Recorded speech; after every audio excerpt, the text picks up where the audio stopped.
have on Fridays, which we have started more than a year back.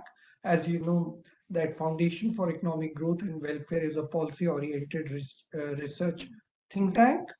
Our objective is to provide research-based policy advice to the government and everyone who seeks our advice. It is in this context that since COVID hit the world, we thought of making the best of it and getting the best minds across the world on various topics to come and speak to us. And that is how we did a blend of Indian speakers and foreign speakers. We've been very fortunate to have speakers from the best universities in the world, and we'll continue to have that. Today, in that context, we have Professor Lakshmi Naaraayanan from London Business School. To chair the session today, because the topic is female participation at the level of the board, we thought to chair the session today, we need somebody like that from India. We are very fortunate, Madam Dakshita Das, who was the managing director of National Housing Bank, and I can tell you from my first-hand experience, the way she ran the National Housing Bank, how effectively and how intelligently is something which will be historical, and the phase with which she ran the bank, during which she ran the bank, is very, very important. And the results of it is for all to see that the housing finance companies, to a very great extent, were saved, and the national market in the housing sector has continued to thrive despite all the odds. The credit actually goes to her, and I'm sure when the history of National Housing Bank will be written, it will be apparent that her contributions are immense.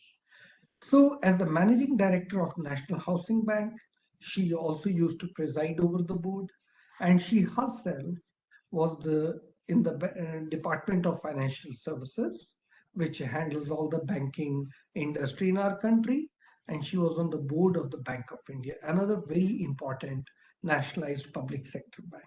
So I thought it would be most appropriate if we invite Madam Dakshita Das to chair this session. She is a career civil servant.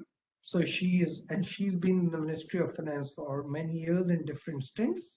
So this would be the best way to listen to her also. And as chairperson, she'll be able to guide us and contribute in the talk.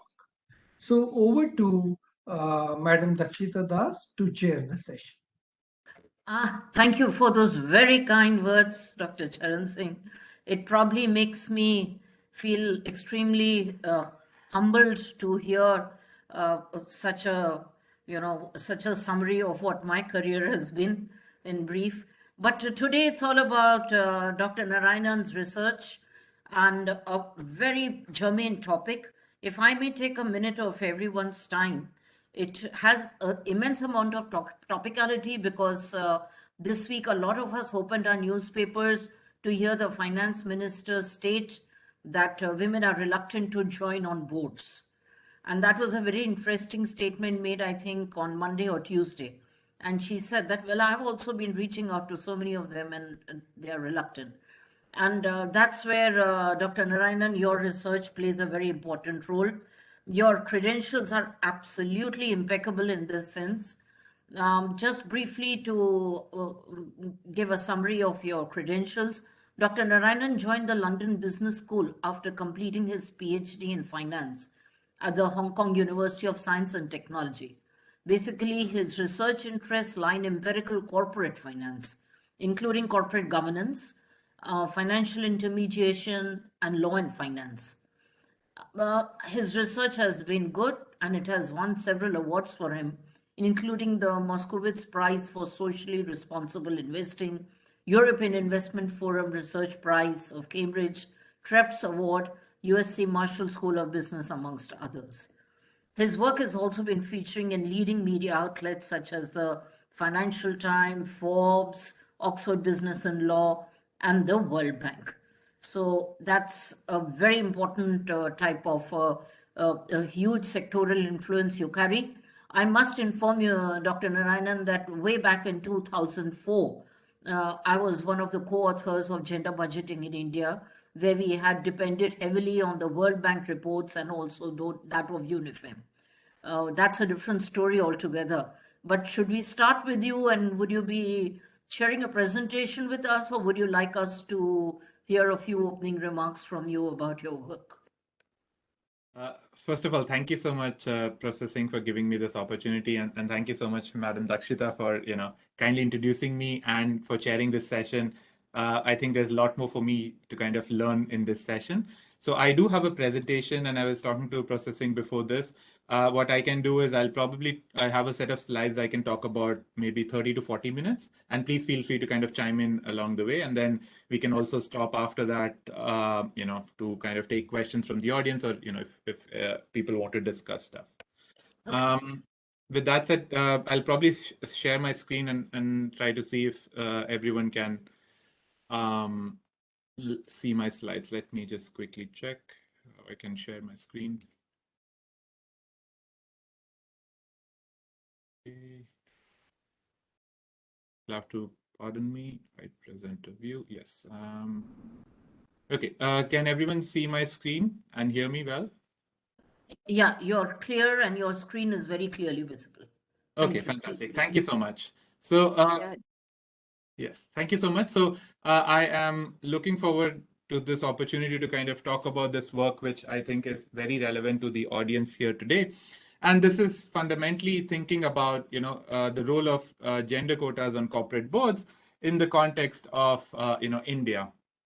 And the title of this paper is kind of reflective of what I'm going to talk about in the next 40 odd minutes, which is to kind of say that as India is kind of evolving and emerging, and as corporate governance standards improve, how do we see the corporate landscape evolving and the boardroom evolving alongside it, and what is the fundamental role that women are increasingly going to take in this leadership position? And this is also relevant, as Madam Dakshita mentioned, that as the minister was talking about yesterday and in the past week, on how we can get more women to participate in corporate boards, because that's going to fundamentally have an effect on future generations and their involvement at all levels, both in corporations and in female labor force.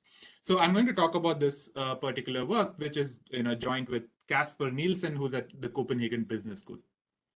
So before I kind of move on, let me kind of set the stage on both academically and why we think we should be focusing on this topic. Nonetheless, I'm preaching to the choir, but I still want to spend some time talking about it. So I think all of us would agree that underrepresentation of females and women on corporate boards is now perhaps, if not the most debated topic with regards to the governance of publicly traded firms and private firms in the 21st century, both across emerging markets and developed economies. And fundamentally, the first wave of kind of academic research and the focus was thrust upon by the introduction of gender quota back in Norway in 2003. And what the gender quota that was proposed in Norway did was it effectively required firms to have at least 40% of their boards to have females, whether they are publicly listed or whether they are private. And what this kind of led to was, a lot of debate around, whether it's value enhancing to have females on the board, whether they can improve firm performance, what is the value of diversity, and so on and so forth. So this kind of started an intense debate around, female participation on corporate boards. Subsequently, what happened was, this was followed by, laws that was introduced either in the form of a hard law, which forced firms to have a certain fraction of females on the board or certain number of females on the board, or in the form of soft law, where they said, well, we require, if either you comply otherwise with having a certain fraction of board to be comprised of female directors, or you explain, which was the soft law which some countries took to their step. So effectively, this was again kind of taken upon by many advanced economies, including Germany, France, Italy, and most recently the United States, with different states in the US deciding to implement gender quotas on corporate boards for firms listed in those states. At the same time, academics have not paid much attention, but the gender quotas have been gaining traction, if not political is effectively in terms of this debate on whether to have females on corporate boards, and conditional on wanting to have females on corporate board, what would be a good mechanism which can instigate more females to participate. And there are reasons to believe that if you kind of take what we know from advanced economies, it's not very clear that what we learn from those results would necessarily translate to if we were to implement the same law in the context of an emerging economy like India or others. And why is that the case? Is fundamentally because, as India is evolving and as many other emerging economies are evolving, the corporate governance landscape is also evolving. And, you start out with a certain set of standards for corporate governance, which are perhaps lower than advanced economies, but ultimately you're aiming to kind of increase them over time and improve the governance standard such that you see more able and highly qualified candidates participate in corporate boards, and that will help make effective decisions for shareholders and improve value. And at the same time, many of these emerging markets are not only characterized by perhaps lax corporate governance standards, which are evolving over time, but also the fact that they face strong patriarchal norms, which are going to often reflect in gender disparities in labor force participation among women. Right? So if you take one example, many emerging economies are kind of characterized by this idea that perhaps women should not participate in the labor force either due to reasons related to the fact that they have to interact with the opposite gender, and there might be some inconveniences accordingly.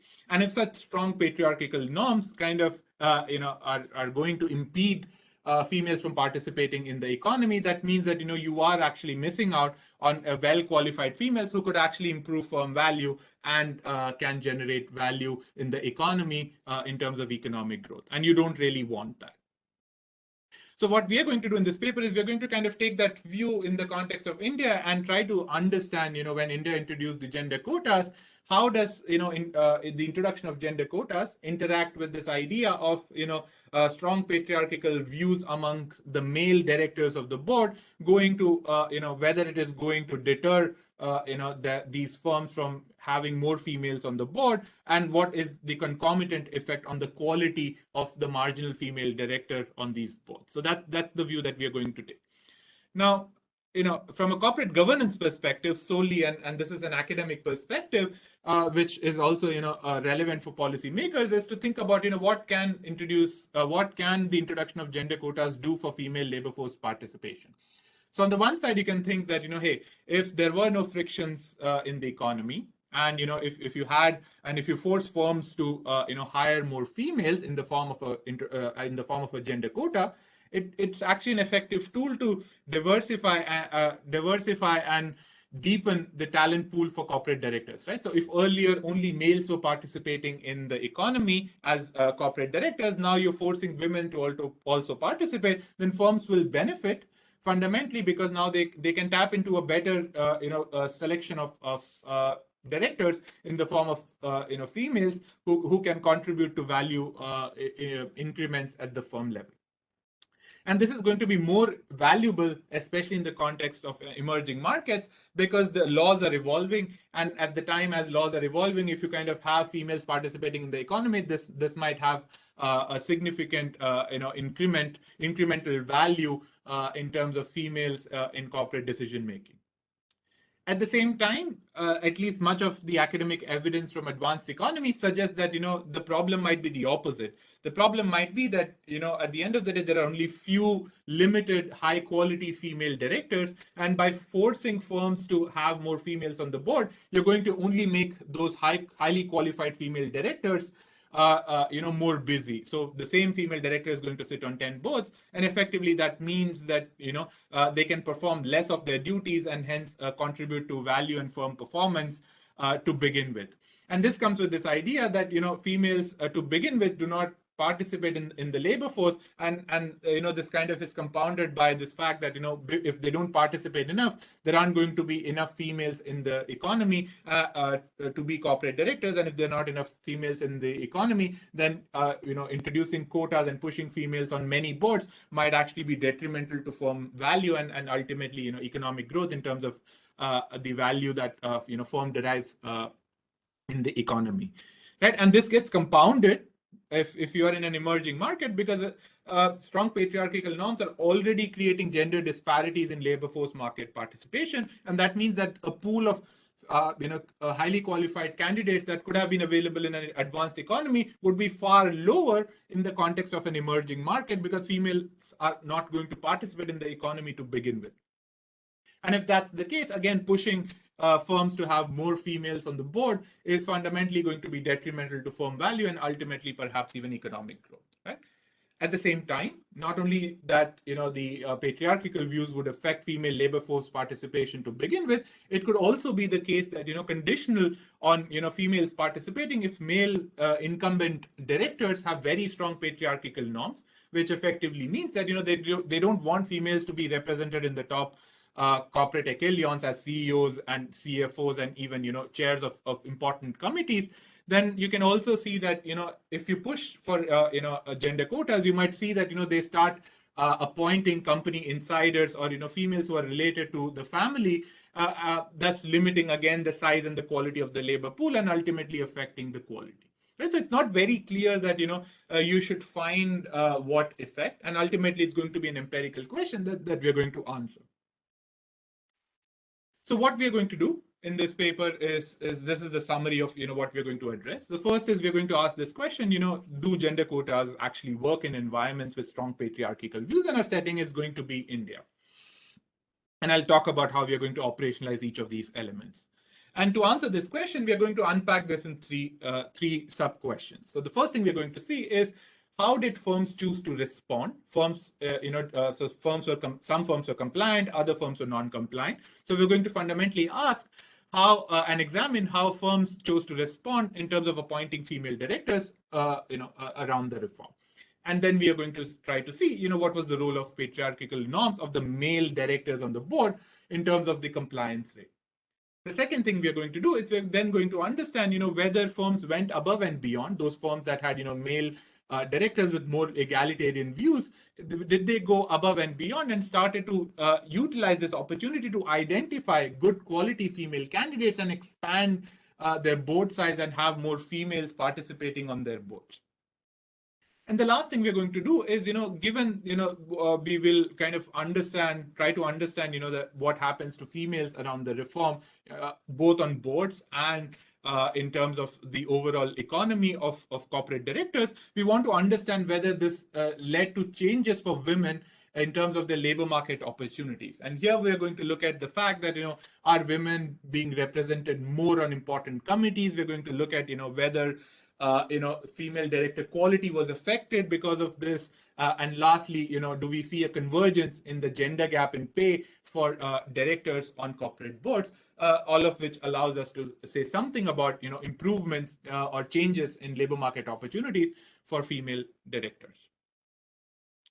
I'll skip kind of the contribution, kind of the idea, but the fundamental sense that I want you to take away is that, we're going to tell you something fundamentally about emerging markets and the role of, particularly the role of, strong patriarchal views in kind of impeding female participation on corporate boards in the context of India. And when we think, and as I talk about towards the end of the talk, it has a lot of takeaway for many emerging markets, which are pondering right now how and whether to introduce a gender quota and allow more female participation on corporate boards. So I'll just pause here for a couple of minutes to see if anyone has any questions so far. But after this, I'm going to get into a little bit on how we are going to achieve some of this, how we're going to measure, and what we find. So let me kind of just take a step back and see if you have any questions, particularly related to the big picture. So, Dr. Naaraayanan, there is no question as such as yet, but we have a large cross-section of people from various countries also with us. And you have, I'm extremely keen to hear the rest of your deliberations, because some of your conclusions make a lot of sense in the Indian context in particular, perhaps worldwide, and that's something we look forward to hearing from you. That when the top 10 women or the top 20 women become some kind of rock stars in terms of within quotes and hog all the boards. In India, there is a limitation of the number of boards you can be on, as also that there is a quota prescribed. But suppose you want to have an own patriarchal approach, as you put it, to a particular woman, then do you ensure that it's the same set of women appearing on all the boards? And we look forward to that conclusion in your further deliberations. Because Thank you. I'll tell you, being on a board is not easy. It's tough, and there's huge amount of gender neutrality there. But let's proceed. Let's hear you a little bit, because you've just reached the meat of your presentation. Absolutely. Thank you. This is a cliffhanger. After this, I'm going to reveal all the results. Okay. Thank you so much. Okay. So let me dive into that on that note. So what we're going to use in terms of the data is we're going to rely on board composition data from Prime database that effectively collects information on board composition on all listed firms in the National Stock Exchange. And what this gives us is the ability to study director characteristics, board and committee composition, board meetings and attendance, and ultimately director remuneration. So this is where we get the information about directors and where they sit on publicly listed firms. And we focus on publicly listed firms because we then have the additional benefit of using stock price reactions and understanding how investors perceive these director appointments, which I'll talk about in a few slides.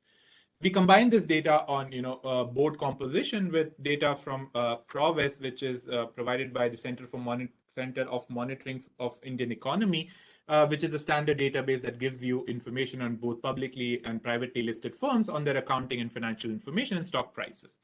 And what we'll do is we'll work with a balanced sample of firms. We'll have about 919 firms in our sample, which continuously survive for the 10-year period, and we'll have about 72,000 unique directors in our sample.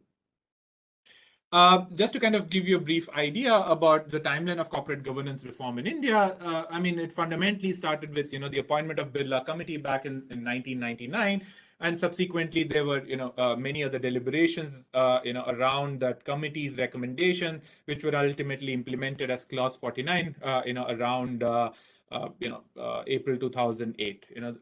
And subsequently, many forms of, Companies Act were also, discussed and debated around the Parliament, which had some provisions. Then it got pulled back, and ultimately it culminated in the enactment of Companies Act in 2013.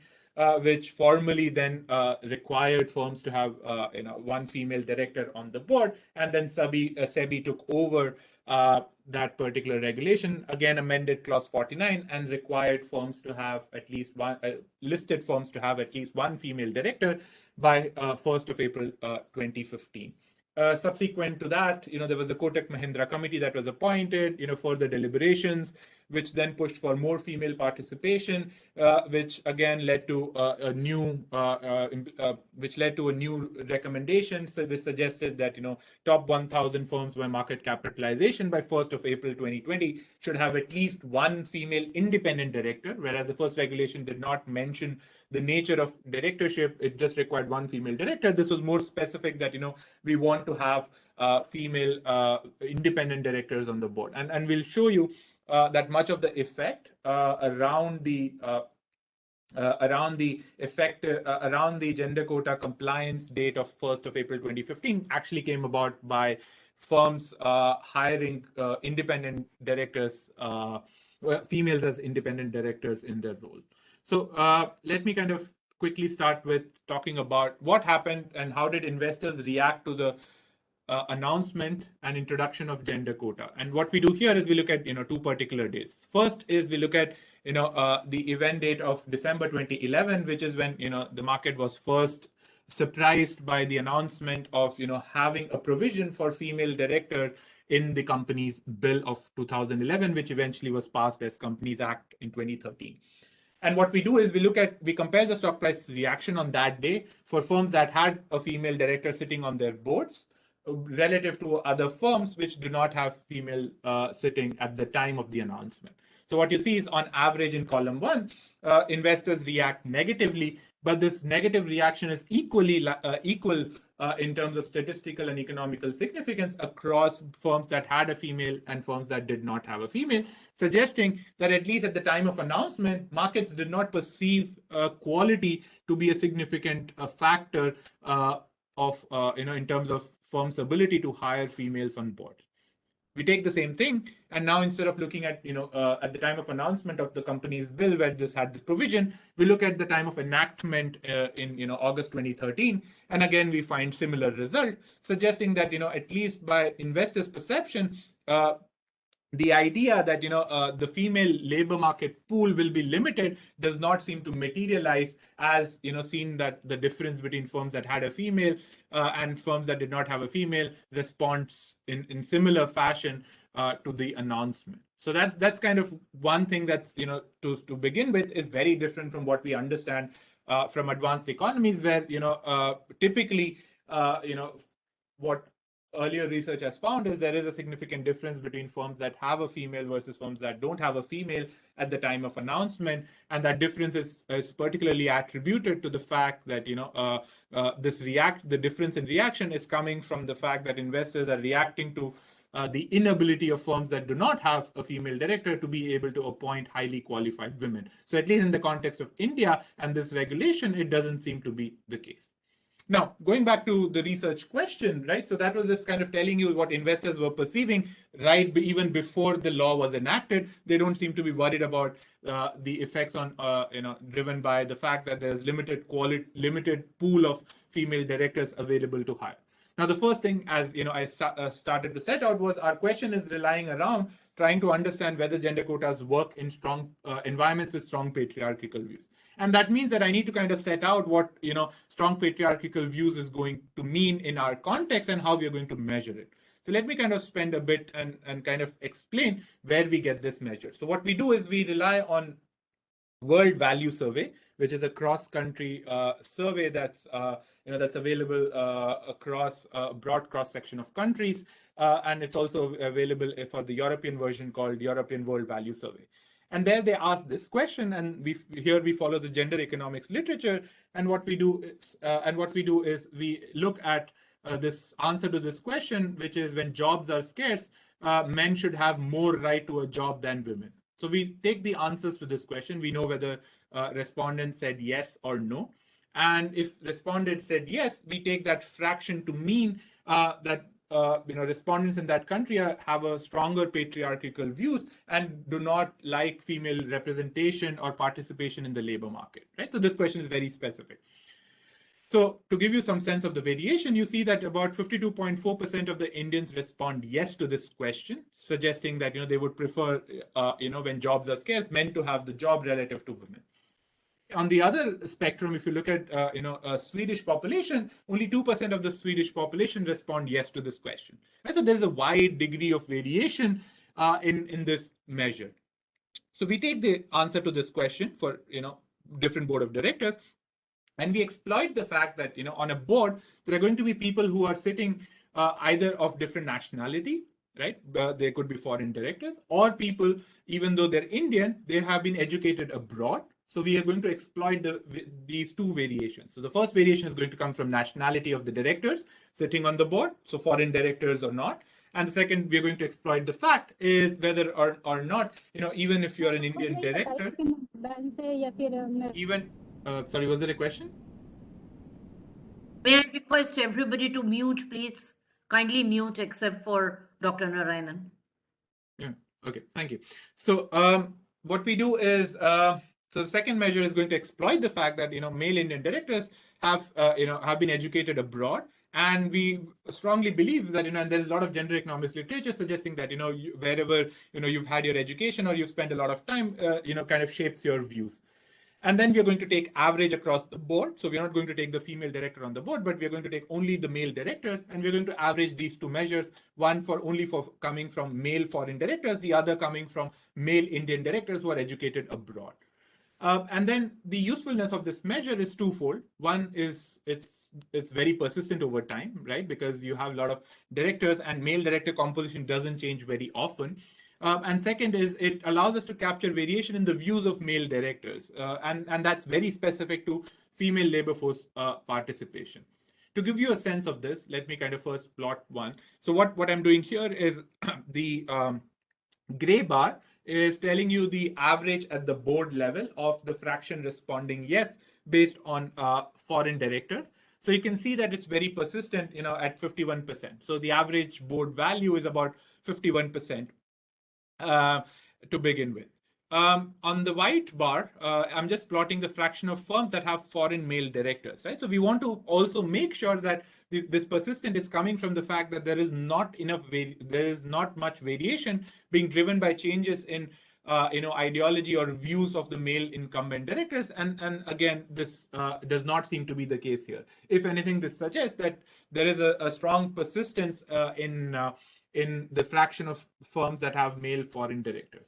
So this was, based on nationality. If I plot the same thing based on Indian male directors who are educated abroad, you find that, about 70% of the about 73% of the firms in 2009, 2010 have at least one Indian male director who was educated abroad. So we're going to exploit that variation, and you see that variation is consistently is persistent over time, allowing us to use this variation to expand to understand whether these male directors view how they view female participation on boards.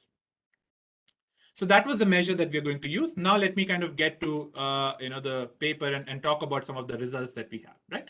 So the first question is, how did firms respond in terms of appointing directors around the reform, right? So what I'm doing here is I'm going to plot 12 months before the compliance date. So what I'm plotting here is 12 months before 1st of April 2015, month by month. I'm looking at what fraction of firms that had strong patriarchal views amongst their board members were non-compliant. So you can clearly see that firms that had male board members who had strong patriarchal views were more likely to be non-compliant at 70%, right? So 70% of the firms were non-compliant in that category. If you take boards that had weak patriarchal views, you see that these firms are more likely to have females on the board even before the reform, right? And you see that the difference is about 12 percentage points. As the reform comes, that's the first red line, which I have here, which is the compliance date of 1st April of 2015. You start to see that firms that had very strong patriarchal views immediately start to comply with by having more females on the board, right? Whereas the compliance for the other group was, where they had more egalitarian views, was a lot more gradual. So these firms were immediately pushed to do something, and they decided to hire somebody on the board. And as SEBI instituted more and more penalties subsequently, you start to see that this difference starts to bridge. So it started at 12 percentage points, just to remind you, and it ended up with a difference of just 1.2 percentage points by the end of the next year, by which almost all firms comply. So this is the first evidence that kind of tells you that patriarchal views in and of itself before the reform were a strong deterrent for female participation on corporate boards. And this is the education measure. I will not go into the measure based on nationality, but you get exactly the same. It's available in the paper if you're interested. If I take if I then kind of try to relate this more formally, right? So this is just the views, but there are many other measures you can think about at the board level that can explain non-compliance, right? And here what we're trying to do is we're trying to explain that.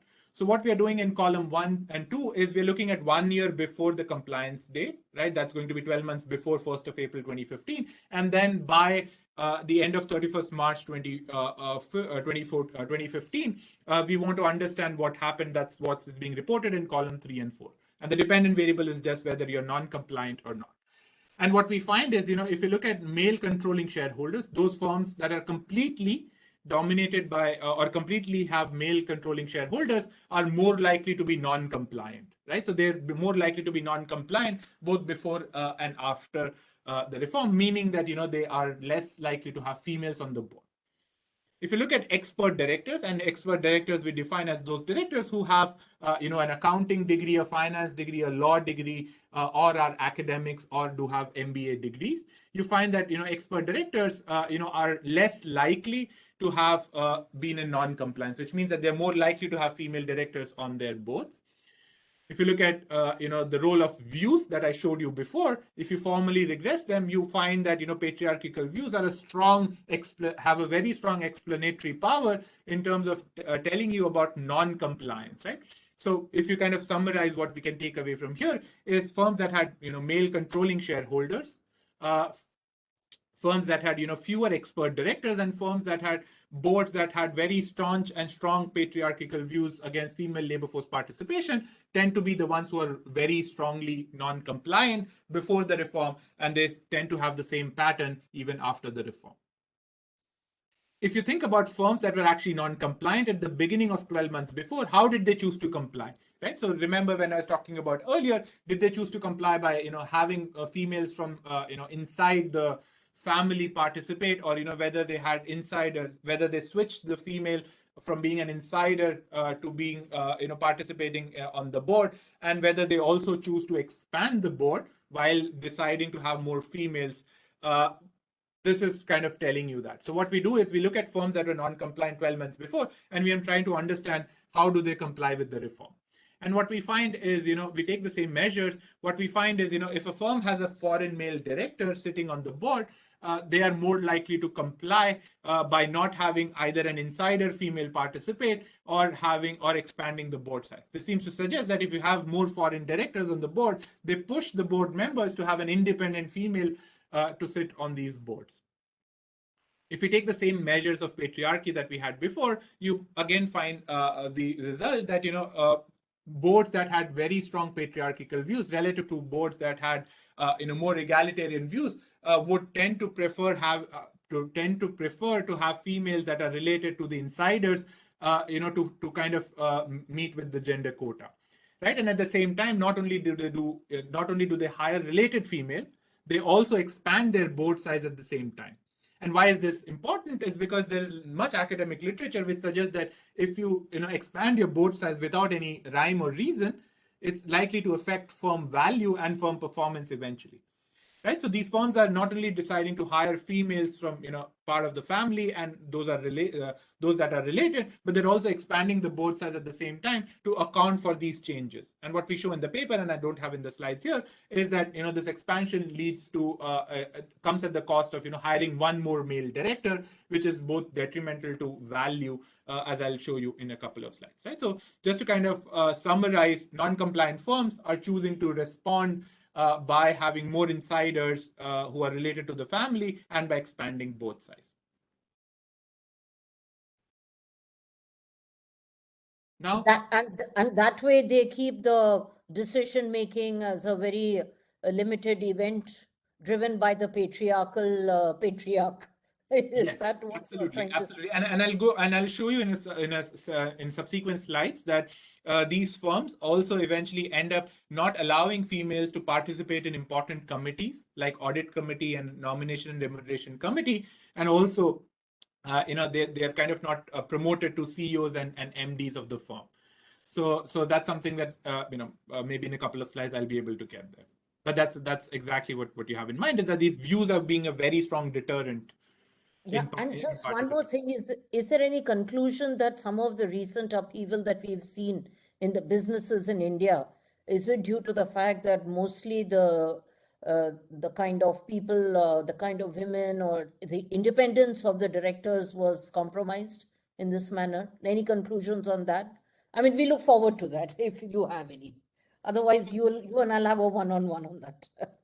No, definitely. I think the issue there is, and it's not just this, but I think broadly it's very hard to pin down and say the issue was fundamentally related to one director, right? It's the board. There is a collective decision making. So isolating the fact that it was because either the board did not have the optimal level of females participating, or it had suboptimal level of male patriarchs participating. And causally assigning it to the detriment in firm performance is hard. But these results are speaking at some level to that, and I'll show you a little bit around the quality aspect of it, and I'll also show you how that kind of varies. But I will not be able to say it is because of these views, or it's because of lack of optimal level of females not participating this happened. Thanks. It was an unfair question. Let's hear the rest of your presentation, please. Right. So that was about how non-compliance firms respond, and I want to kind of move to the positive side in talking about the paper, which is to say, well, this was only a very small fraction that kind of at the beginning did not respond, but ultimately, as I showed you in the previous graph, uh, that most of the firms did comply. It's just that some were pushed to do it and the others kind of did it gradually. And that tells us that, perhaps there's going to be differences in the quality of the appointments, which I'll discuss later. But before that, I just want to kind of spend some time talking about, how firms did comply. And kind of show you what happened after the reform as well, right? This was just in the reform period, but now I'm going to tell you more about what happened, because now we have the hindsight of 5 years after, and we can think more about how these boards evolved. On that front, here I'm just plotting the fraction of female directors on the board. And the gray bar is just telling you that was the year in which the reform kind of hit. And throughout an analysis, we're going to throw that out because firms are pushed to do it, and we want to understand what happened before relative to after. And what you see is before the reform, about 4.5% of the directors were female. You see, by the end of 2020, this more than tripled. It's about 3.5 times, and you see about 16.4% of female directors on the board now being, on the board being females. If you then divide this by, whether these were independent directors or inside directors, you do see that, there is a jump in both categories, but this jump is more substantial for females participating as corporate directors, as independent directors, as opposed to inside. So there is an increase, but this increase is relatively more as independent directors as opposed to inside directors. So this was the stock of female directors over time. Now what I'm going to do is I'm going to show you what happens to the fraction of appointments, right? And why is it important? Because fraction of appointments is a very nice measure to link to views of the board members, right? Because the board members will have their say on appointing and hiring decisions. And if patriarchy is a strong deterrent, then this provides us into a rare opportunity to understand the quality of these appointments and be able to link it. The stock measure I showed you before is going to be at the end of the year, and that's going to take the net effect. So this is a better measure, and this is what I'll be focusing throughout the paper.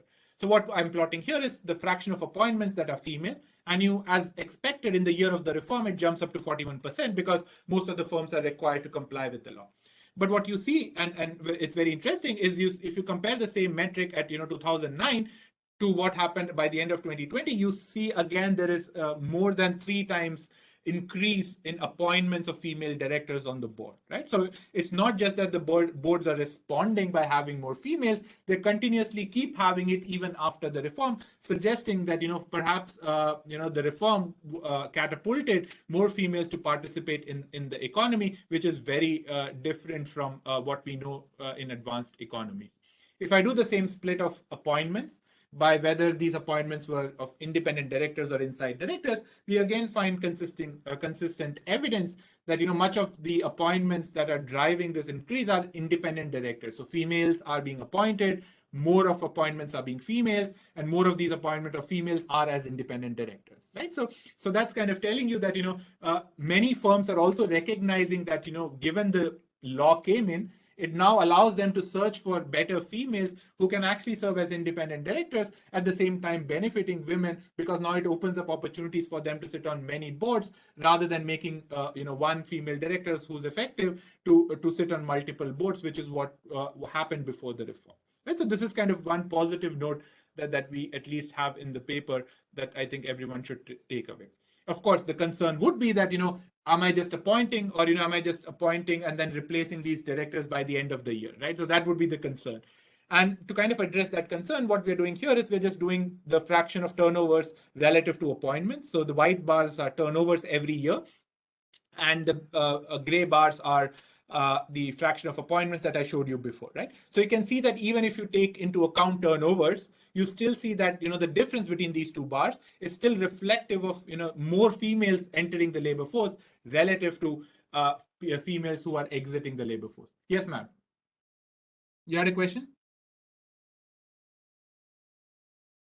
Sorry, I was expanding your bar. I was seeing I was seeing the gap diminish. This is very fascinating.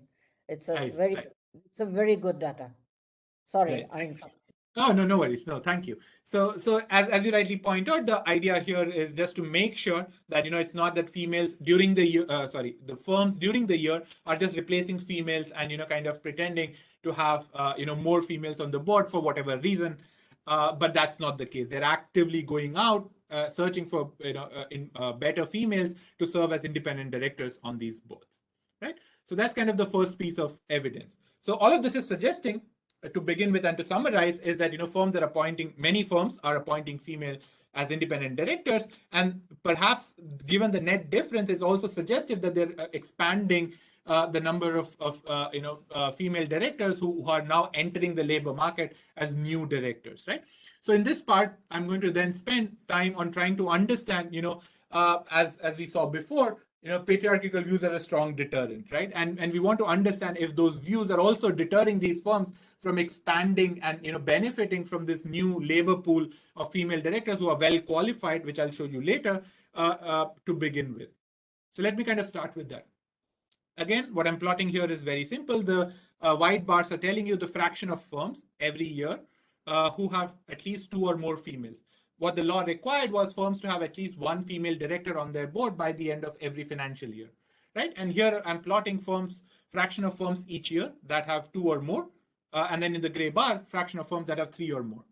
And as you can see, before the reform, about 7.5% roughly of firms had about 2 or more female directors, which by the end of 2020 is about almost 50%, right? So you can see that by the end of 5 years, almost half of the firms on the National Stock Exchange have at least 2 or more female directors on the board, right? That begs the question: what are the remaining 50% doing, and why don't they have, right? So it's not coming from the fact that there aren't enough quality female directors participating, and we show in the paper that female directors are not getting busy and so on and so forth. That begs the question: why aren't we seeing more of a change if 50% of the firms can do it?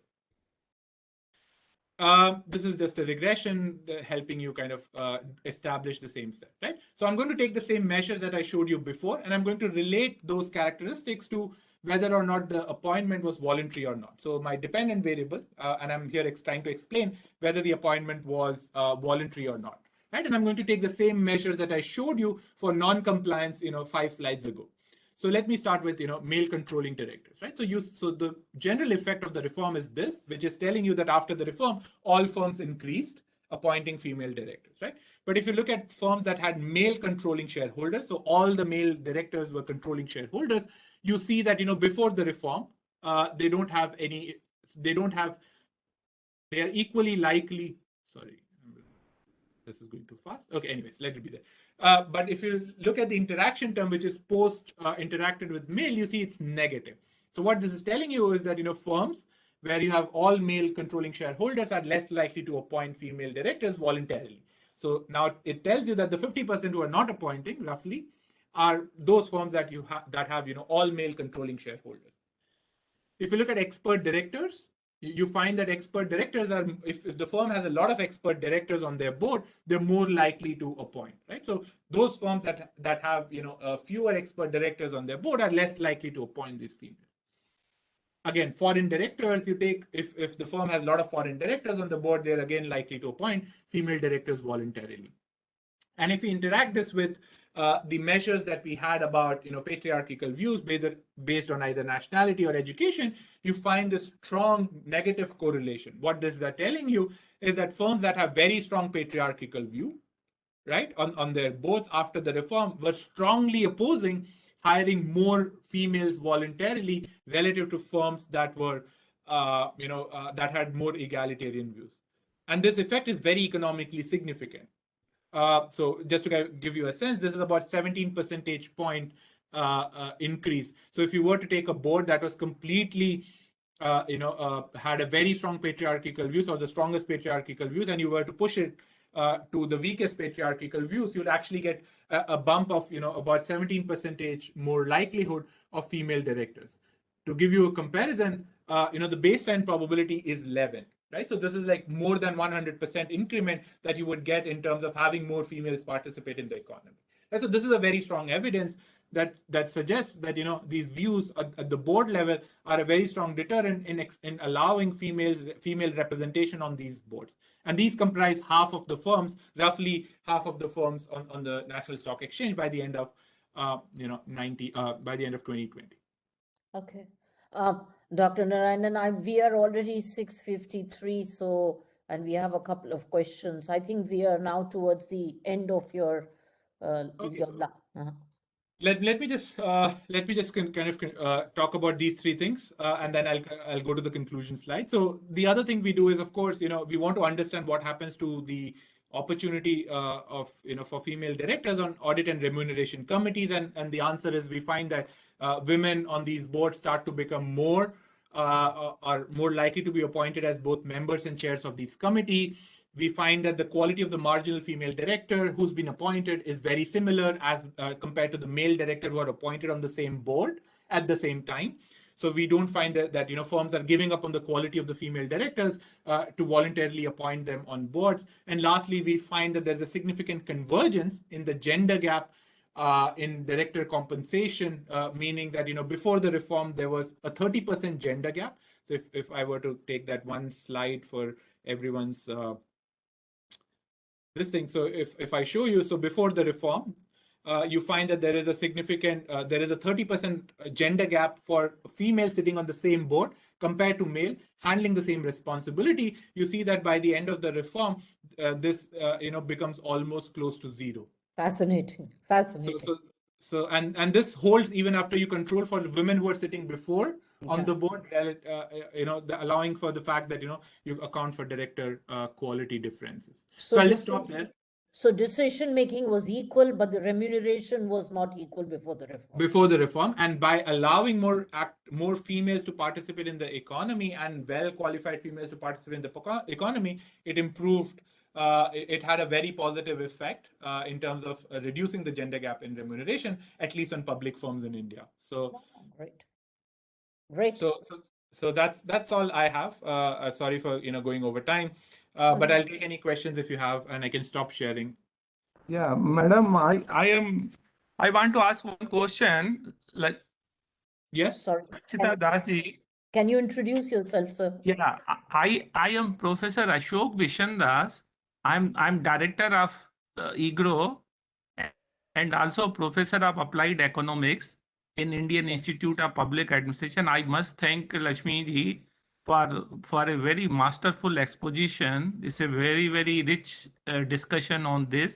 I have two small questions. One is, when you appoint consciously a particular gender, do you invest something that when the girls are educated and they are enabled to come to the level when they get self-selected for those directors posts without giving any preference or the reservation, and their performance? And I would also like to know at what age, compared to the mean age of the directors of female directors and compared to the male, is there any difference between the mean age of the directors of the company who are male and those are the female? And my last point is, similarly, the UN system, be it WHO, FAO, or whatever the organization, they simply say that other things being equal, they will prefer the lady, and they also say they encourage women to apply. That's it. But there's no system of particularly applying that. So what are your comments on these points? Okay, so do I take all the questions together, or no, you can answer them. Shall we take the first one that I think let's begin with the middle one, that what is the mean age? Is there a mean age difference between men and women in terms of entering the board? Is there any data or any conclusion? Yes. So that is one of the unfortunate events when I clicked it very quickly and we ran out of time. So we do show in the paper. So we show two things. One is our focus on the paper is trying to understand why aren't, so there are twofold focus of our paper. One is we're trying to understand which firms are non-complying, and then we document that, in India, it is the case, and I think in many other emerging economies as well, it would be the case if you introduce gender quotas. It will allow firms to actually tap into labor market. It'll allow firms to tap into females who are well qualified, and that effectively would be a positive effect. But at the same time, there's going to be a very strong patriarchal view that's going to also be opposed to having a good quality female. So what we do show in the paper is when you compare the voluntary appointment of a female, so those females that are appointed above and beyond the gender quota, the second female, and you compare their characteristics to the characteristics of the first female who's been mandated and appointed in these firms. Remember the graph I showed you that firms started doing these things immediately. You see a very difference in terms of the quality. So to comply with the law, the boards are actually appointing females from within the family, and in terms of the age, they're appointing older females and so on and so forth. When you look at the voluntary appointments, you look at those appointments. These are experienced directors, or these are new directors, but they're younger, and at the same time they've spent some time in terms of getting specialization and so on and so forth. So these are well qualified directors who are now entering the labor pool when you do that comparison. Compared to men, of course, women have, if you compare any set of the women, the average age is, younger relative to men to begin with. But our comparison, when you look at, females that were appointed in response to the reform as being mandated versus when firms go out and search and find well-qualified female, there is a very fundamental shift. Okay, which brings us to the first question, which is why I placed the first question as a corollary.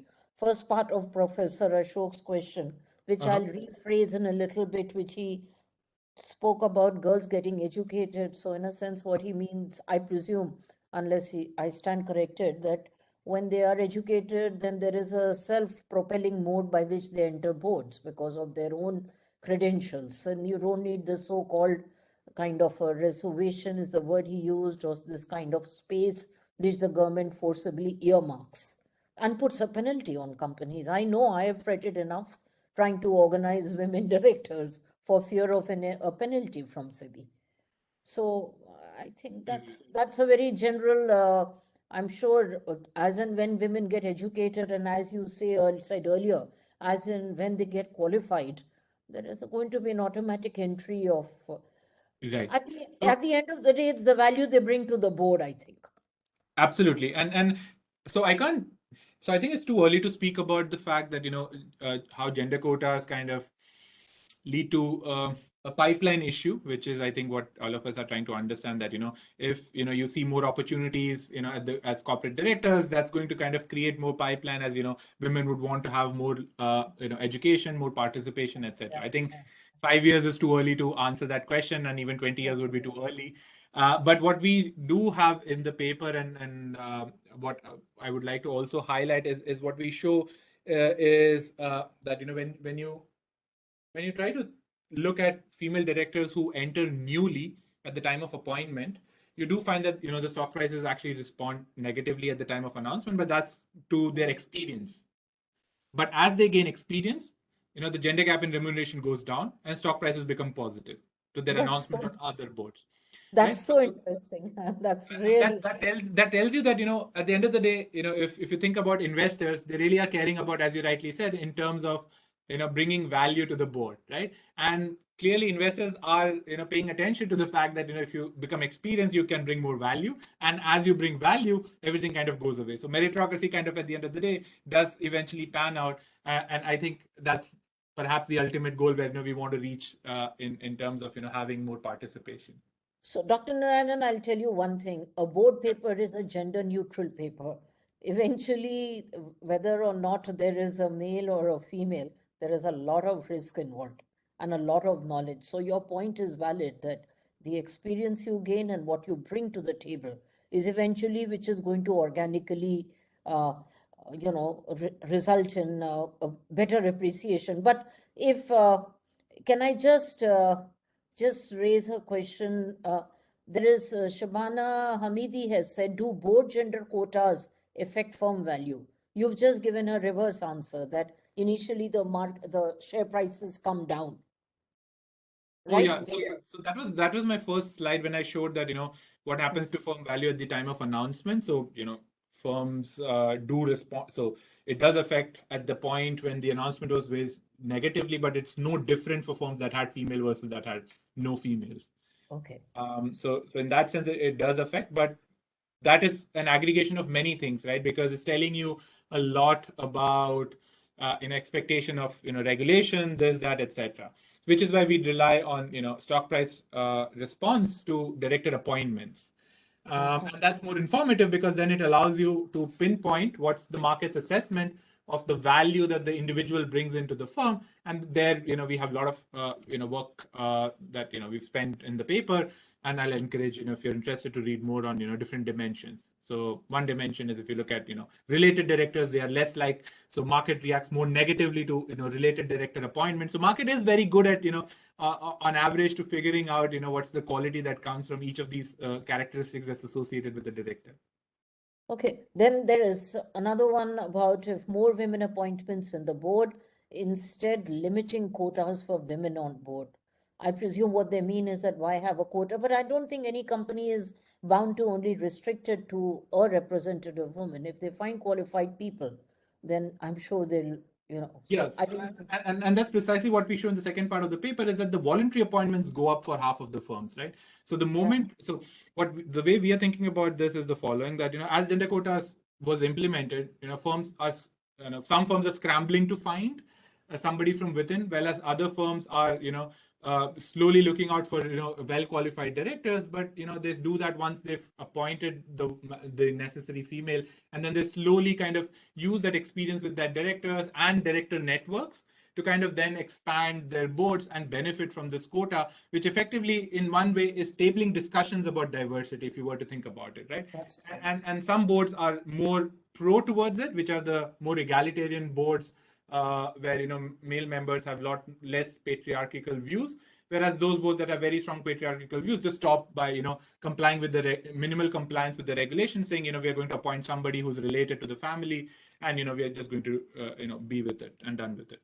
So I think we can take one more question where Shabana Hamidi has again asked a question. What are the main types of gender quotas?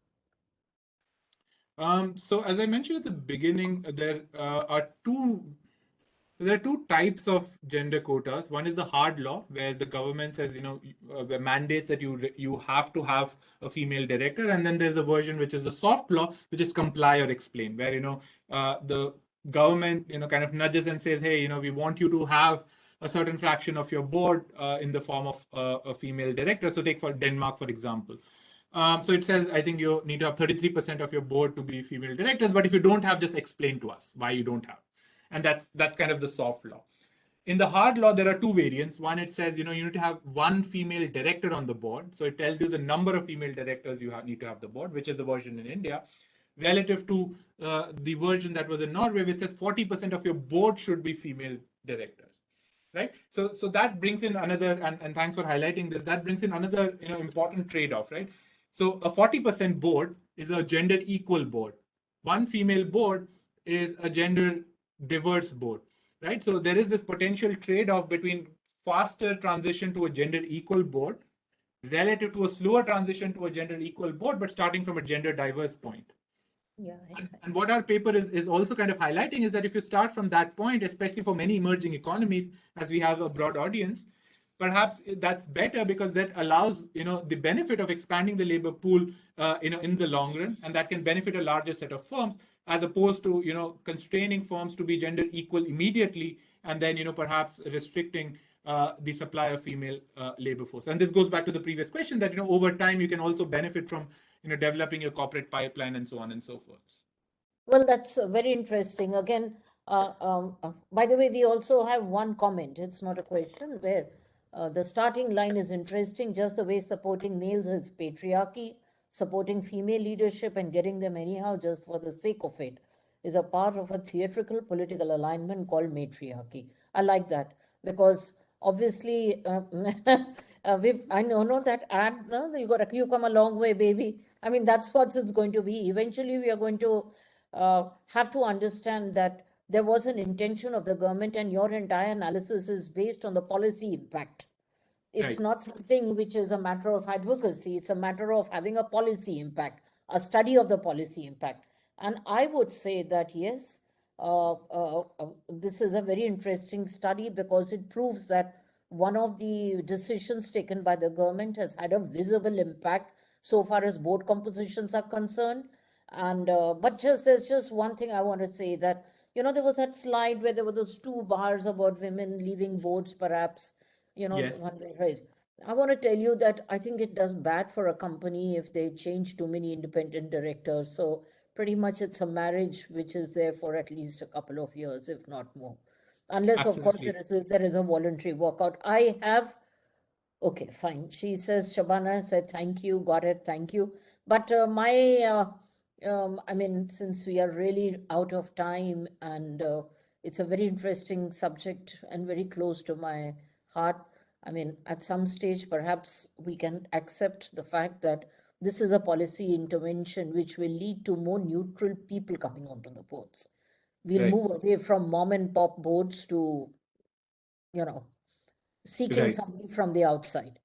I mean, seeking somebody from the outside, having somebody like you, what I can make out of Dr. Charan Singh, the three faces I can see, or having me, brings in. I mean, we are not mom and pop people, but we are definitely the type of people who might make it a better transparency and governance aspect. So if we have any final thoughts from you, we'll be very happy. This is something which the government will be very happy to see, because you have actually empirically established a positive fallout of a policy intervention. Yeah, And no, absolutely. in Sorry. such a short span of time, that too. You see, I Well, think, I mean, 5 years is long, some would say.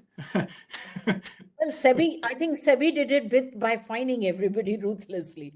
So in that sense, that awareness has spread very fast. Yeah, no, absolutely. And I think, I mean, my thought is that, I think India has been doing, at least on this dimension, a lot of important things, starting from political representation in village councils, back in 90s. And there's a lot of studies that have kind of shown, its impact, even in the long run as of today, and so on and so forth. And along those lines, I think this is another positive step. And more importantly, I think this positive step is kind of telling other economies who are also facing the same friction, such as patriarchal norms, and there are many of them, as it was there in the map, which I didn't spend enough time on, which also are kind of debating these things, and there is a potential to kind of at the same time improve the governance standards through this mechanism, through government's role, active role in kind of letting firms know that they are with them on if they want to make this decision. And at the end of the day, the markets are going to respond to meritocracy, and as they see more and more diversity bringing in value, I think ultimately it's just a matter of time when we see general equal board that is bringing in lot more diversity and value for everyone. Thank you. And I think this being 8th of March being not very far away, it was a very appropriate time for this session. Over to you, Dr. Charan Singh, and thank you so much, Professor. I think that for me, I'd love to get a copy of your presentation so that I can study in depth and keep in touch with you on this. Thank you. Absolutely. I'll be happy to do that. Thank you. I must thank both the speaker, Professor Lakshmi Naaraayanan, and the chairperson of the session, Madam Dakshita Das, to have given us such an elaborate presentation. I, for one, can tell you, I had seen the National Housing Bank board before Madam came in. It was all men board. Then she came in and she made such a difference. And then she left, and I could see again the difference. And I tell you honestly, I was also on the board of National NABARD Financial Services. They had a women member, and I would see the difference. And then when I myself sat on the board of Punjab Sindh Bank as a chairman, I can tell you, madam, genuinely, honestly, from my heart, I missed a female member. Yeah. Because I do not know, Professor, if you can capture that, but as in a co-educational institution, there are studies which show that in co-education, boys' school, all girls' school, and a co-ed school. Co-ed school brings in far more sobriety, far more responsible behavior on the part of children. And I had noticed it because it so happened that I was parallelly on these three boards. I could literally see the difference that a female presence can bring in.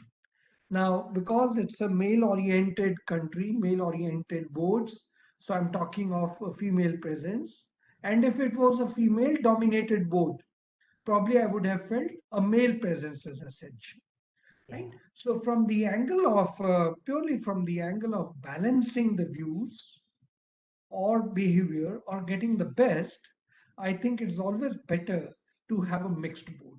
Yeah, so true. And yeah, and I would bat for it given any opportunity. And I would also like to mention, like Larry Summers once had said and got into deep trouble, that women are not very good at mathematics. But I can tell you, I do not know it is instinct or I do not know it is their upbringing in India, because I only have experience of the boards in India. I have noticed that women do bring in the richness of multitasking. They are very quickly able to link one with the other. I've also noticed they're far more practical and result oriented, and maybe that comes from their cooking skills. There's no point boiling the vegetables for infinity. At the end of the day, they have to put it on the table, right? So it comes from result orientation, whatever it comes. I do not have, and today when I was listening to you, I was wondering if you have any study to your knowledge, or if you are aware of somebody who can come and make a presentation to us that the efficiency performance of the board, does it enhance with the mixed board or it makes no difference. I would, from my little experience, say it enhances the quality of discussions and the efficiency of decision making, as well as the quickness in decision making. That would be my reading. But if there are any studies that you are aware of, kindly share with us, and that will go further in strengthening your own arguments that you have presented. Now, So these are topics very vast, these are governance issues. So, in one single paper, of course, you can't do all that. But then I'm looking at another dimension and I'm looking forward to anybody who could guide us. With this, I must say that tomorrow by noon, your presentation will be on our website. We'll also place it on Twitter and we'll share it with Madam and others. And I'm sure this is going to become an important paper, both for the regulator and supervisor, not only in our country, but in other countries. So I must thank you for that. There's an important announcement that I want to make, that next Friday, March 4, same time, 6 p.m., we have another presentation, the Northeast region in Union Government's policy perspective. This is from Professor Madhu Besbarua from Guwahati University, Professor of Economics, and a panel with him. I would request all of you to please join in and benefit from that discussion. And once again, let me now conclude by thanking Madam for chairing this session. It was excellent that she brought out the best and shared her thoughts, and also Professor Lakshmi Naaraayanan to share an academic paper with us. Thank you very much. thank you. Thank you.